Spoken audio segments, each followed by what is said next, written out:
back here, but it's still definitely very, very value for Cambodia. Tagami getting the 2 kills here on her hands is massive. And again, if we're taking a look at Mongolia's control, it looked like they had the control over already, but the fact that Deja Vu, instead of getting level 4, she went straight for the turtle, but they didn't rush it. There was a lot of miscommunications, I feel, from Mongolia. Yep.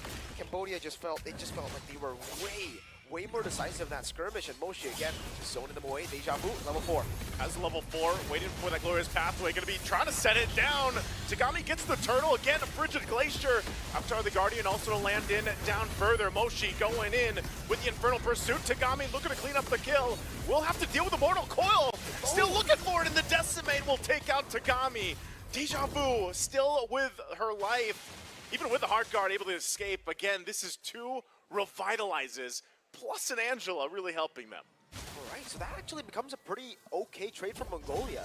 The fact that Cambodia got the turtle, alright, not the best from Mongolia there, but they got the kill onto Tagami. So the main hyper carry has been taken down. Despite getting the first 2 kills, that'll definitely slow down a bit of the tempo. And the fact that Tagami got the purple buff before the turtle, I really feel like after getting the turtle, after using resources there, they should have just backed away. Knowing the purple buff is still such a big resource to have on the Ling. If you don't have it, especially considering Mongolia, again, have these many frontliners, they can start to look for invades. And whoa, Ue, already very aggressively trying to go for the invade there. Stopping a Martis might not be the best idea. Yui's been doing this constantly, especially when her flicker's available. You know, we've seen this. That's how they started the early on fight at the beginning of the game. It was by her decision to jump on in, and I think you make a good point here. You know, Tagami's got to be a little bit careful on how she approaches some of the fights. Yui again. She does have the Primal Wrath. Won't be able to actually escape this. A 3-man Frigid Glacier, and Ethan flickers on out. Moshi wants to kill this time. Picks up on Ethan, and now the glorious pathway drop down. Looking to run them down a little bit further. Moshi, though, still relying on that Infernal Pursuit, tanking up herself. Still up, gets a little bit of shield too, and now Nika in trouble as Iesf joins the fight. There's the full barrage once again.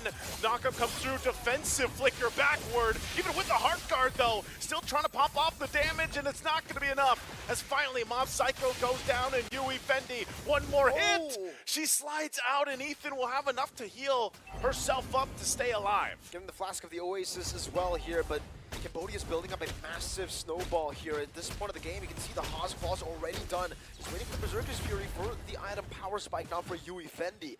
And looking at how Mongolia have just been playing around in this skirmish, I don't know, Mob Psycho hasn't really been able to get the proper angles on this Ixia. It's been very forced.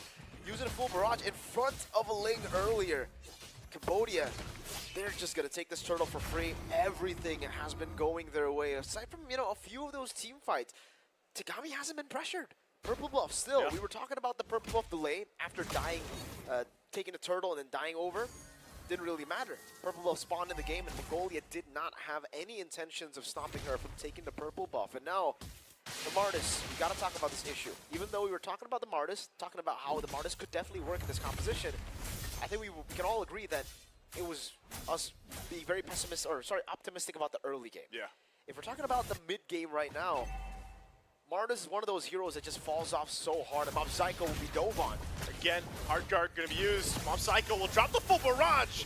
And Yui not tanky enough to deal with that kind of burst. I was wondering, you know, even if that Martis does fall off a little bit, maybe this is enough. Maybe this is enough to keep a threat here. As you can see, they want to focus on this top tier 1 turret. They're going to just force themselves for this fight. Looking for the Decimate. They're going to go in under the tier 2 even, and Iesf taken out. But they will get frozen into that. All part of the plan as they get the tier 1 and the top down. All right, so they have a major fall off in the jungle, but they have a crazy late game pick. So for Mob Psycho, Prio is definitely on her now, right? The shift in momentum for Mongolia will happen if they can rely on Mob Psycho. Mob Psycho can get these big full barrages in the back, and if the frontliners stay intact, because this is a very clean front to back that they need to play in every single skirmish. They have to be very careful that Tagami doesn't ruin their formation with the Ling. Yep. And most importantly, Moshi on this Phobius. This is why Phobius has been such a prio pick in a lot of the different tournaments we've seen, you know, super meta. It's because up against a front to back composition like this, you are so good at just dispersing them and destroying that formation. You gotta find a way to maybe, I would say, things up. Yeah, peel hard for Mob Psycho. Go for the heal, go for the peel. For Deja Vu, I think it's all about splitting the enemy team up, because for Cambodia, if they group up, it can still be a big problem for that front to back. Yeah, the one thing I'm wondering too is, you know, like you were saying with the Martiz, it does fall off to a sense where then you're kind of just looking to bait things out with Immortal Coil even. It looks like they want to fight for this last turtle of the game. They don't want the third one to go in the hands of Cambodia again. Moshi will play that front side. They'll try to start things up. Meanwhile, Tagami, she's going to make her way here towards that conceal again. Yui won't be able to land that Earth Shatter. There's the onward, though. Able to toss up Nika. Nika trying to survive full barrage. Right at the choke point again. Will be able to pop off as Deja Vu falls down. Yui goes down in exchange as well, but they're just collapsed on. Even trying to run away, it's just too much with the Martiz and the Angela combo. Tagami jumping away with the Finch Poise will survive, but 4 members down of Cambodia. And now you can see the beauty of the clean front to back for Mongolia.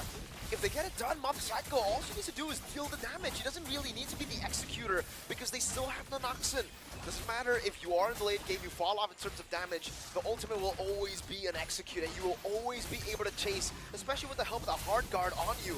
That's what we saw in Noxen, just getting so much space as Mob Psycho was really the prime target for everybody in Cambodia.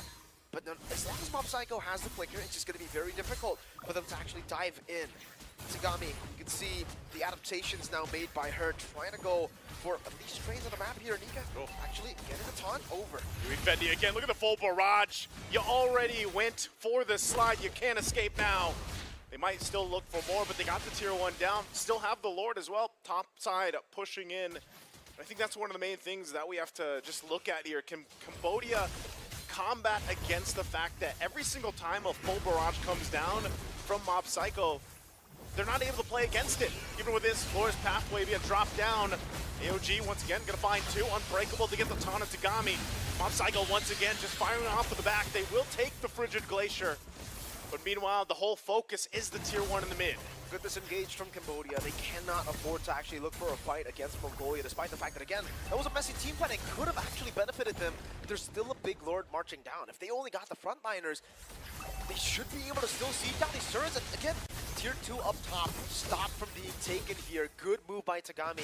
Cleaning up the map, and Mob Psycho, that is a big item power spike. A DHS picked up. Tagami, how low is the Lord? Oh, actually able to solo clear it, gets out as well. Great wave manipulation from Cambodia. Yeah, I like that wave manipulation. You know, we missed the real world manipulation right now, but Tagami will keep it together. She is going to have to escape, so she does get out. But ultimately what she did, you know, she kept the wave from pushing in. They hold on to that tier 2. But even with that, you know, Mongolia really fighting back. Okay, they get the turret anyway. So looking at this, everything that was done, all the pace that was set by Cambodia from that early to mid game, we're looking at a pretty much even ball game right now here. Oh, wow. Look at the difference between the gold and then also at the same time itemization. It's nearly equal here. It really is. I mean, 600 gold doesn't really make that much of a difference, right, when it comes to gold. But what I'm surprised is the itemization here, Nice.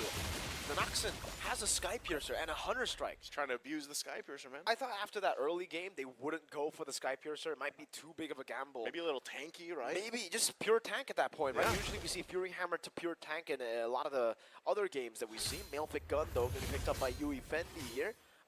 The choice to go for now over the Malefic Roar. If you're a marksman, you can get that additional range on top of the penetration. And finally, we're seeing Mongolia putting down pressure onto the purple buff.